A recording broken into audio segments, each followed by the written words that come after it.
अखियों ने खींची कोई और तस्वीर तेरी, रांझिया भूलता है और कोई हीर तेरी। अखियों ने खींची कोई और तस्वीर तेरी, रांझिया भूलता है और कोई हीर तेरी। दर्द की झील का पानी वो क्या पी लिया, जब से तेरा नहीं दिल ना किसी का रहा।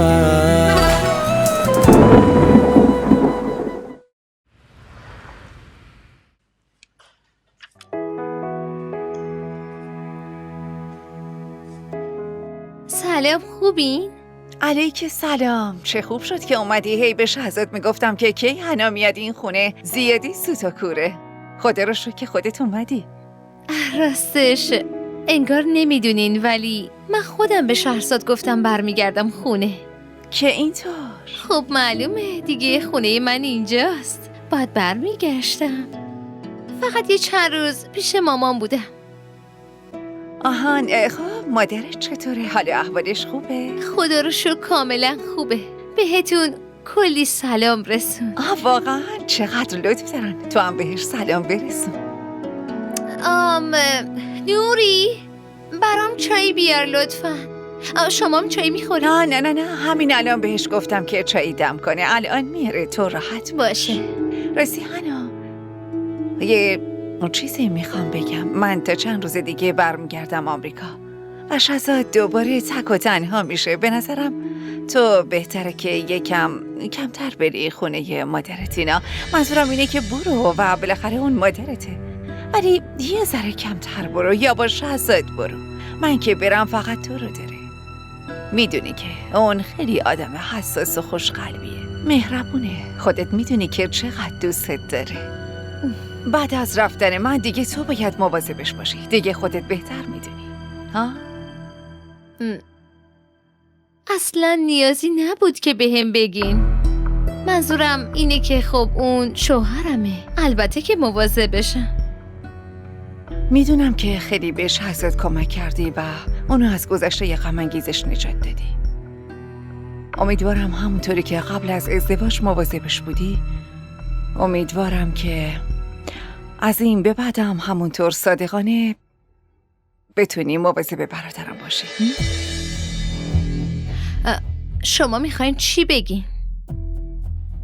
این که من با شهرزاد صادق نیستم؟ یا این که مواظبش نیستم؟ نه، منظور من این نبود. آبجی اون شوهر منه. خودم میدونم چه جوری باید مواظبش باشم. دوست ندارم اینجوری بهم گوشزد کنید لطفاً. آروم، چرا اینقدر ناراحت شدی؟ مگه من چی به تو گفتم عزیزم؟ در ضمن من فقط به عنوان خواهر بزرگ برادرم نصیحتت کردم، ولی اگه از حرفام ناراحت شدی مشکلی نیست. از این به بعد دیگه هیچی بهت نمیگم، باشه عزیزم؟ میدونین چیه، من از زمان بچگی خوب و بد و خوب میفهمیدم. واسه همین هیچ وقت به کسی اجازه ندادم نصیحتم کنه. نه، تو اصلا منظور منو نفهمیدی. ببین حنا، خونه تو با خونه ما زمین تا آسمون فرق داره عزیزم. برای فهمیدن رسم و رسوم این خونه به زمان نیاز داری. باید یه چیزایی رو یاد بگیری. برای همین لازم میدونم که بهت بگم که اینجا چه رفتاری باید داشته باشی. کافیه آبجی.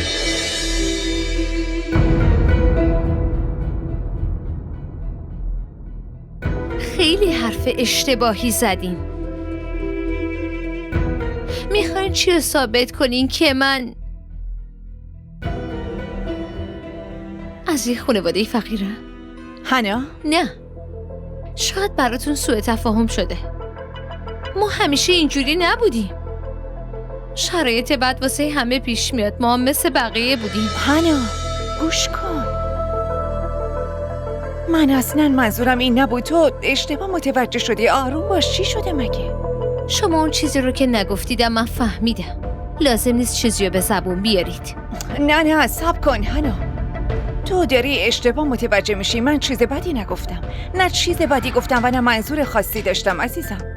اینجا خونه توه و تو هم خانوم این خونه ای. من میگم مواظب خودت باش، به خدمتکار دستور بده کار کنه، حتی برو بیرون و هر چقدر میخوای بگرد. ببین دختر هر چقدر که آزاد باشه ولی باید مراقب خونه و زندگیش باشه، باید به خودش برسه. متوجه شدی؟ شایدم شما نفهمیدین. من خیلی خوب میدونم که اینجا خونه منه و شهرزاد شوهرمه. شما اصلا نگران نباشین. من الان اومدم و مراقب همه چی.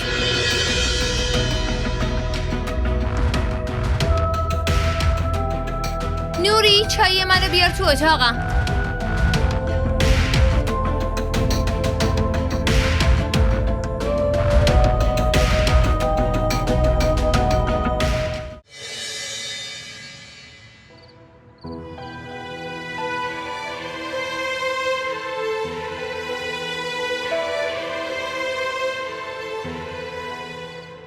چیه؟ اونقدر که من واسه خرید عروسی تو ذوق و شوق دارم، فکر نکنم واسه خرید عروسی خودم داشته باشم. واسه انتخاب وسایلت خیلی هیجان زدم. چون به این کار علاقه داری. هم علاقه دارم هم آرزومه، چون فقط یه دونه خواهر دارم. یادته؟ تو عروسی داداش ما بچه بودیم و هیچکی بهمون محل نمیذاشت. واقعا یادته؟ الان میخوام تلافی کنم، خودم همه چی انتخاب کنم. آره حسابی تلافی کن. یه چیزی رو دقت کردی؟ میدونی چیه؟ من وقتی با تو هم انقدر حساس میشم. وگرنه خودم تنها باشم تو اولین مغازه همه چی رو میخرم. با تو که باشم از این مغازه به اون مغازه منو میکشونی. بله دیگه، نه سلامتی عروسی الینا هستی و همه چی باید عالی باشه. پس چی؟ من فدای این خال کوچیک بشم. آره میبینم خانم بعد از ازدواج چقدر یاد خواهر کوچیکت میافتی. مگه میشه فراموشت کنم؟ تو عروسیت کی باید زحمت رو بکشه؟ خب من خواهرایی که من دیدم عروس شدن مثل مهمون میانه مثل مهمون میرن، دست به سیاه و سفیدم نمیزنن. شما هم میبینید. من اونجوری نیستم. میبینیم که چطوری شوهر و بچه‌هاتو ول میکنی و صبح تا شب پا به پای من میای خرید و کارم اصلا نمیزنی. درست مثل خواهر کوچیکه. شرط؟ آره. تو میگی نمیام؟ من میگم میام. باشه. قبوله؟ پس شرط بسته.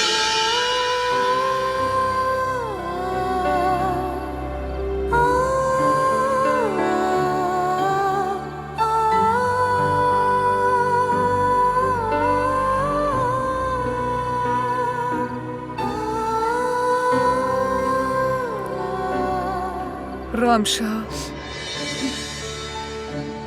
چرا تنهایی اینجا نشستی؟ همه خونه رو دنبالت گشتم. منو نگاه کن، گریه میکنی؟ نه اشکال نداره، اینجور وقتا همه یه دخترها گریه میکنن عزیزم. وقتی عروسیشون نزدیکه. منم گریه کرده بودم. تازه اون دختری که تنها خواهرش ازش دور باشه بیشتر گریه میکنه. قربونت برم، دلتنگ الینا شدی. آره بیچاره الینا که از دست اون خانواده نمیتونه دلتنگ ما بشه. من که دعا میکنم همش تو خونه خودش خوش باشه، اصلا هم دلتنگمون نشه، فراموشمون کنه. همین. شما هم دلتون براش تنگ شده؟ خیلی زیاد.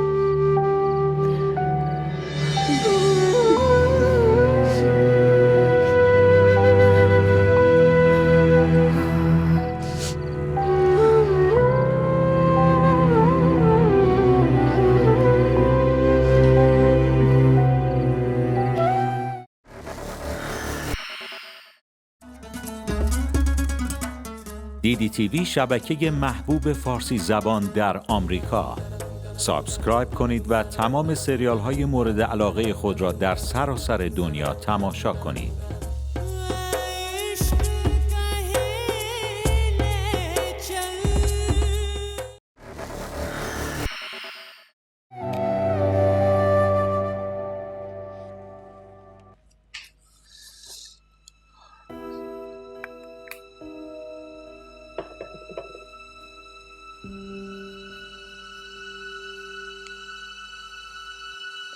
شهرزاد یه چیزی بگم.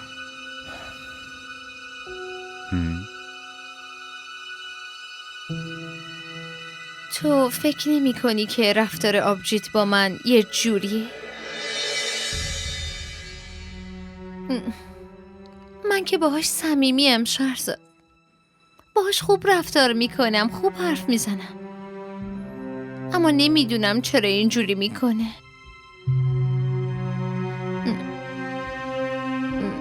یه خورده برام عجیبه. هنا اینجوری نیست. آبجی بزرگمونه، یکم سختگیره. واسه همینه که تو حساس شدی. اصلا من از طرف آبجی از تو معذرت میخوام. تو چرا معذرت میخوای؟ لازم نیست عذرخواهی کنی. راستش با معذرت خواهی تو رفتار اون عوض نمیشه که. شهرزاد من خیلی دوستت دارم. به خاطرت هر چیزی رو تحمل میکنم. ولی به نظر تو حرف زدن درباره گذشته دیگران کار درستیه؟ من تا کی باید طعنه بشنوم که توی گذشته چه کارایی کردم؟ چه رفتارایی داشتم؟ آخه چرا این حرفا رو میزنه؟ مگه من چی کار کردم؟ من درکت میکنم، ولی چند روز دیگه صبر کن. میدونی که داره میره. به خاطر من تحمل کن. ببین من با آبجی حرف میزنم، اما اون ازم بزرگتره. نمیتونم بهش بی احترامی کنم. به خاطر تو همه چی رو تحمل میکنم. ممنونم. ببین هنا، اینو میدونم که آبجی گاهی زیاده روی میکنه، اما تو تحمل کن. اما باور کن اون دلش خیلی پاکه. کی دل کسی رو دیده آقا؟ من فقط اینو میدونم که آبجیت خیلی بهم تیکه میندازه. من معذرت میخوام. عذرخواهی کردن رو تموم کن عزیزم. من فقط واسه این بهت گفتم که خب منم آدمم. اگه یکی همش بهم تیکه بندازه ممکنه در جواب یه چیزی بهش بگم. فقط چند روز دیگه. به خاطر من.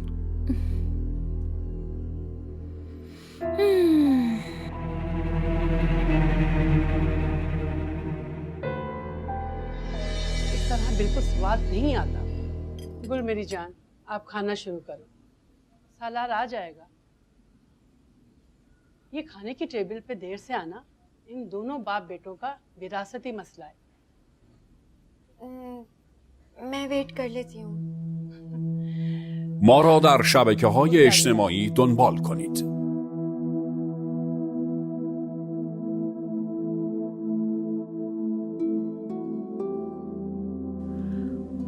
خدا رو 1000 مرتبه شکر که تونستم نظر دومم به جا بیارم. الینا یه ماهی میشه که رفته. آره، فرصت نشد که بهش خبر بدیم. اگه با خبر میشد فوری میومد اینجا. نه گوشیشو جواب میده، نه خودش زنگ میزنه، نه میاد اینجا. نمیدونم چه خبره. مامان، اگه اون نمیتونه بیاد ما که میتونیم بریم. نمیدونم دخترم، به نظرت رفتنمون اونجا درسته؟ چرا درست نباشه؟ یه کاری کنیم، با شیرینی بریم اونجا. اینجوری میتونیم الینا رو هم ببینیم. گل گفتی دخترم. خوبه، شیرینی میبریم. پس زودتر آماده بشیم. تو که دوباره نشستی؟ پاشو ببینم دختر، زودتر آماده شو. باشه، الان حاضر میشم. سریع باش.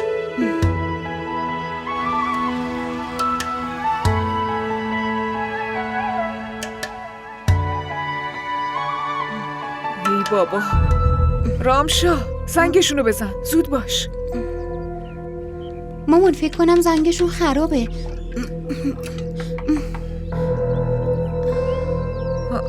اومد.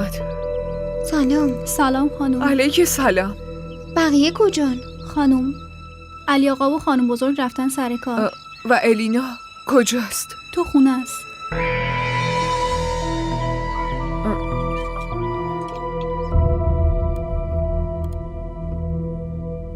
مامان شما؟ آبجی الینا این چیه تو دستت؟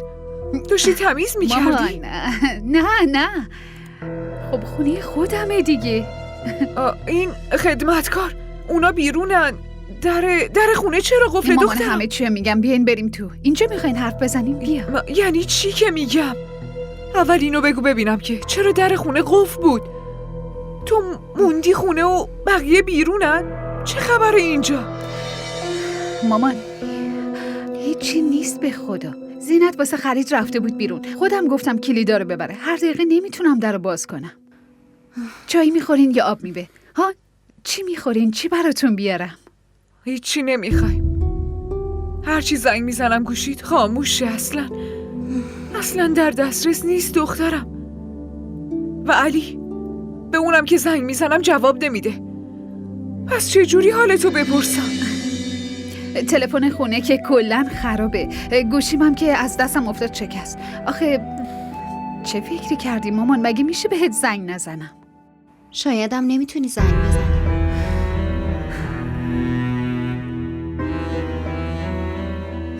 یعنی چی؟ یعنی اینکه الینا هستی قیافت داره داد میزنه که یه کاریو خیلی خوب یاد گرفتی. چه کاری؟ دروغ گفتن.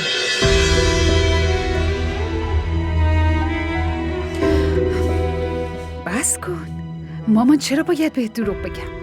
خب اینا رو ول کنی. شیرینی واسه چی آوردی؟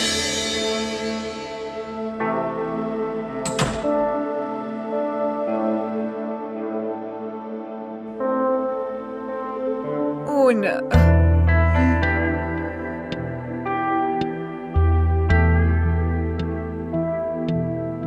خوش اومدید. شما یهویی اینجا؟ کاش قبل از اومدنتون خبر میدادیم. راستش تاریخ عروسی رامشا تعیین شده. خب فکر کردیم که براتون شیرینی بیاریم. رامشا نامزد کردی؟ کی؟ پس چرا به من نگفتیم؟ بهتره قبل از شنیدن جواب تو به سوال من جواب بدی. اگه بخوایم چیزی رو بهت بگیم چطوری بگیم؟ از طریق موبایلت که گویا پیشت نیست، یا تلفن خونه که اونم خرابه، یا بیایم خونه جایی که توش زندونی شدی؟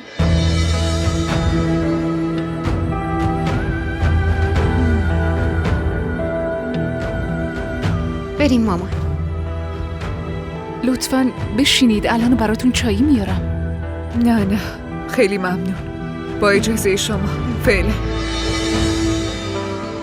باشه دخترم، مواظب خودت باش.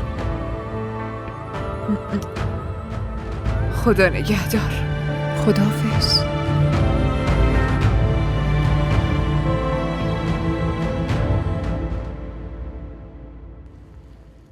زینت؟ بله خانم. ما کلیدای این خونه رو بهت ندادیم که هر کسی رو که دلت میخواد بیاری این خونه. شما با اجازه کی در رو واسه اونا باز کردی؟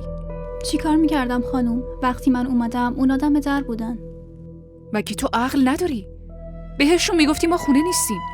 خانم اونا خانواده خانم کوچیکن. ترسیدم اگه راشون ندم یه روزی آهشون منو بگیره. در آینده اگه ما نبودیم و اونا رو به خونه راه دادی برات خیلی بد میشه. فهمیدی؟ چشم خانم. حالا برو.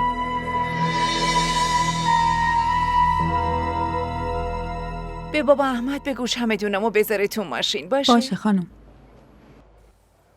همه چی رو برداشتم. داداش من فکر کردم هر دوتاتون منو تا فرودگاه میرسونیم، ولی تو تنهایی که. آبجی چرا اینجوری میگی؟ داریم باهاتون میایم دیگه. حنا که از صبح داره ازم دوری میکنه. سر میز صبحانه هم نیومد. اصلا نمیدونم کی غذاشو خورده. از صبحم که بالاست. فکر کنم خوابیده. از دیروز حالش خوب نیست. میرم ببینم کجاست. نوری؟ بله خانم. چمدونمو گذاشتی؟ بله خانم. ببین چی میگم. بله. تا وقتی من نیومدم مراقب خونه باش نوری. درسته که عروس اومده تو خونه، ولی به این معنی نیست که کار خونه تموم شده. وقتی اومدم اینجا انقدر کثیف بود که نگو، همه جا رو گرد و خاک و کثافت برداشته بود. انگار آب تو این خونه پیدا نمیشه. برای تمیز کردن از آب استفاده نمی‌کنی؟ حالا بیخیال، اتفاقیه که افتاده. از این به بعد تو و بابا احمد بیشتر مراقب خونه باشین. نمیخوام آقا شهزاد اصلا نگران باشه. حواستو جمع کن.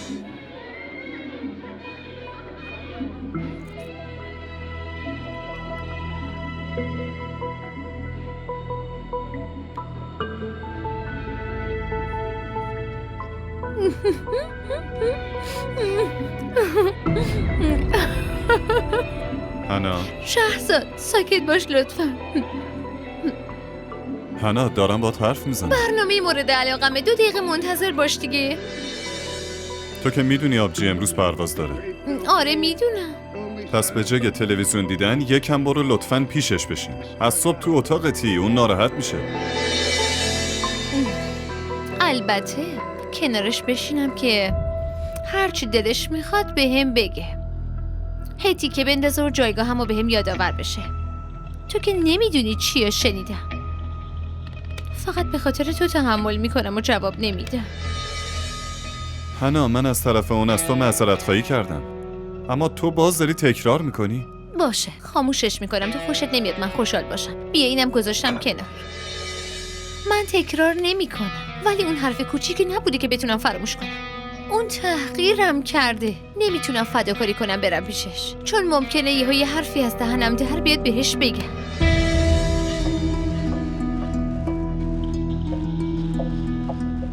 پس تمام عمرت این کینه رو به دل میگیری؟ آره؟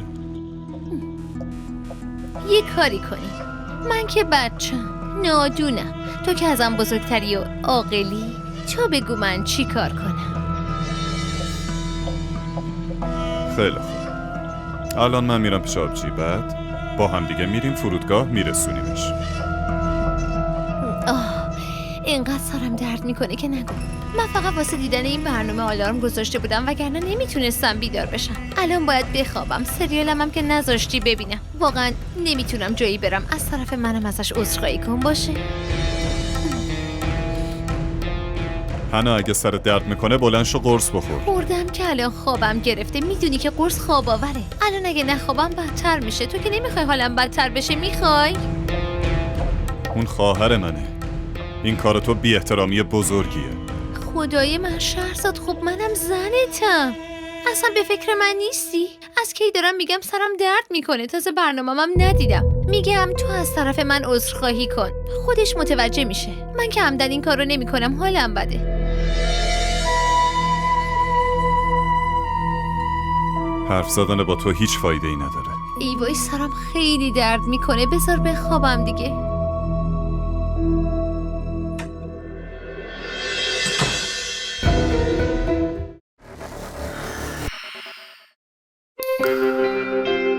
DDTV شبکه محبوب فارسی زبان در آلمان. سابسکرایب کنید و تمام سریال های مورد علاقه خود را در سراسر دنیا تماشا کنید.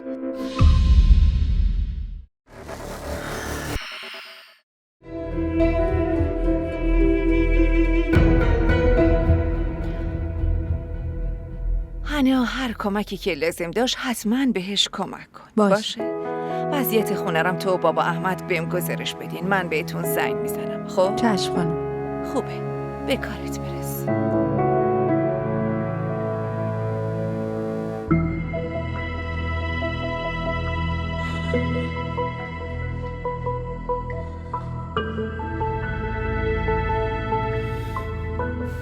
آبجی، اون اشکالی نداره. اگه اون نمیخواد بیاد لازم نیست که مجبورش کنی برادر، چون که هر رابطه ای با دل ساخته میشه. فکر میکنم ما دوتا نتونستیم همدیگه رو از ته دل دوست داشته باشیم. آبجی اینجوری نیست. راستشو بخوای از دیروز واقعا حالش خوب نبود. واسه همین یکم حساس شده. نه شهزاد، این تقصیر اون نیست، تقصیر منه. خب من از همون روز اول زیاد ازش خوشم نمی اومد. چند بارم بهش توهین کردم. برای همین بینمون فاصله خیلی زیادی افتاده. الانم نمیدونم چطوری باید این فاصله رو از بین ببرم. همش تقصیر منه. آبجی من معذرت میخوام. نه نیازی به معذرت خواهی نیست عزیزم. من فقط دلم میخواد که شما دوتا با هم دیگه خوشحال باشین و رابطتون به هم نخوره. تنها چیزی که میخوام اینه، وگرنه من که فقط سری یه بار میام تو این خونه.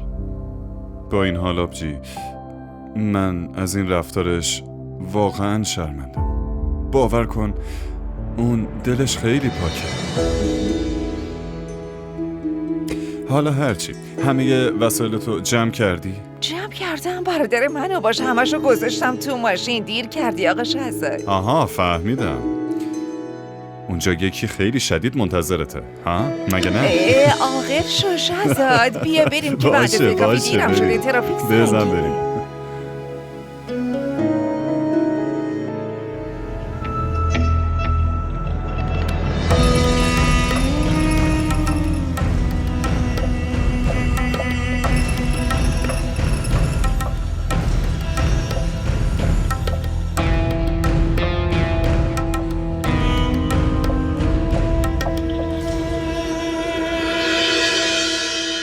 نمیفهمم مامان، الینا چطور میتونه با این آدم زندگی کنه؟ من اگه بودم دیوونه میشدم.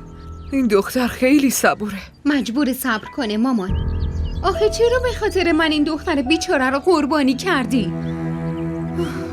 پس چی کار میکردم؟ میشوندمش خونه خودم؟ من نمیدونم، نباید میذاشتی برگرده پیش این دیوونه ها. دیگه نمیتونیم کاری کنیم. اتفاقیه که افتاده. الانم میشه یه کاری کرد. میتونیم بریم از اونجا بیاریمش بیرون. تو اون خونه زندانیه. واقعا؟ اونو بیارم خونه که نامزدی تو هم به هم بخوره؟ آره؟ مامان از نامزدی من کی خوشحاله؟ من که خودم خوشحال نیستم. با این که میدونم خواهرم تو چه وضع بدیه. آخه چطور میتونم از نامزدیم خوشحال باشم؟ گفتنش آسونه دخترم، ولی تو عمل خیلی سخته. وقتی زندگی الینا رو میبینم اصلا دلم نمیخواد که ازدواج کنم.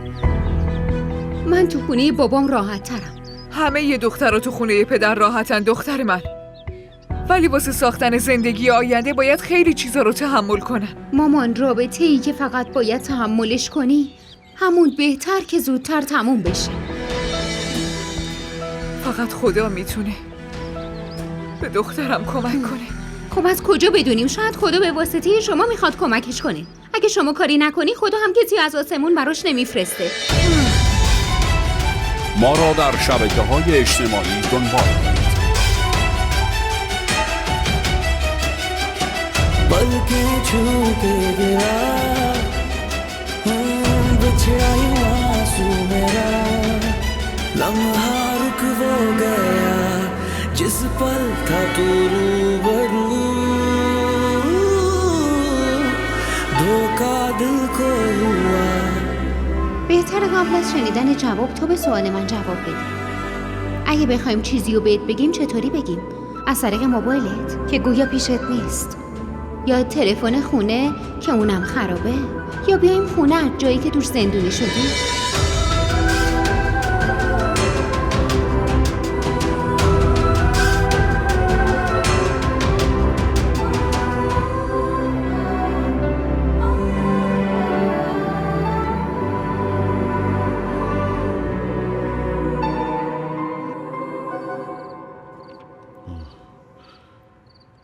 راستی مامان، الینا کجاست؟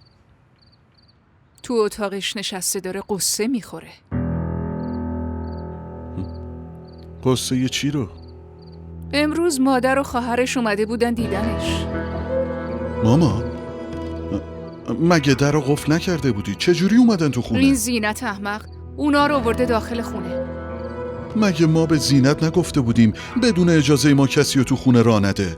درست و حسابی بهش حالی کردم که دیگه این کارا رو نکنه. حتی ترسوندمش، گفتم اخراجش میکنم. واسه چی اومده بودن؟ انگار رامشا نامزد شده، شیرینی اون آورده بودن. ولی مادر و دختر فهمیدن که ما اینا رو تو خونه زندونی کردیم.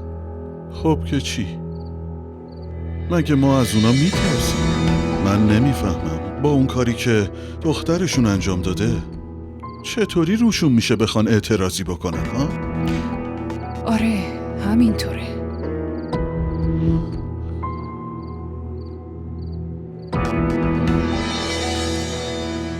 چای و کی درست کرده؟ مگه چی شده؟ چای و غذا رو که الینا درست میکنه.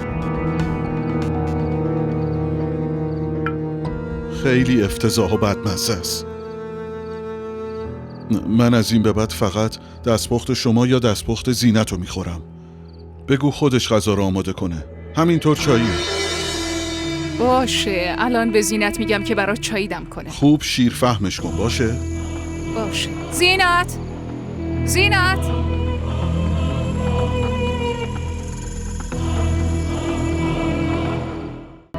نکنه خواهرت هم مثل تو دست گل به آب داده. لطفاً در مورد خواهرم اینجوری حرف نزن. خب چی باید بگم؟ خواهر توه دیگه. از تو که جا نمیمونه. تازه اون 10 مترم زبون داره. علی هر چی دلت بخواد میتونی به من بگی. میتونی تحقیرم کنی یا عذابم بدی. ولی در مورد خواهرم حتی یک کلمه رم نمیتونم تحمل کنم. چه غلطی کردی الان؟ واسه من زبون درازی میکنی؟ ها؟ شعور نداری تو ها؟ تو فقط یه بار دیگه زبون درازی کن. نکن درد تا میگیری. این زبونتو از حلقومت بکشم بیرون. فهمیدی؟ علی برم کن. अखियों ने खींची कोई और तस्वीर तेरी रांझिया भूलता है और कोई हीर तेरी अखियों ने खींची कोई और तस्वीर तेरी रांझिया भूलता है और कोई हीर तेरी दर्द की झील का पानी वो क्या पी लिया.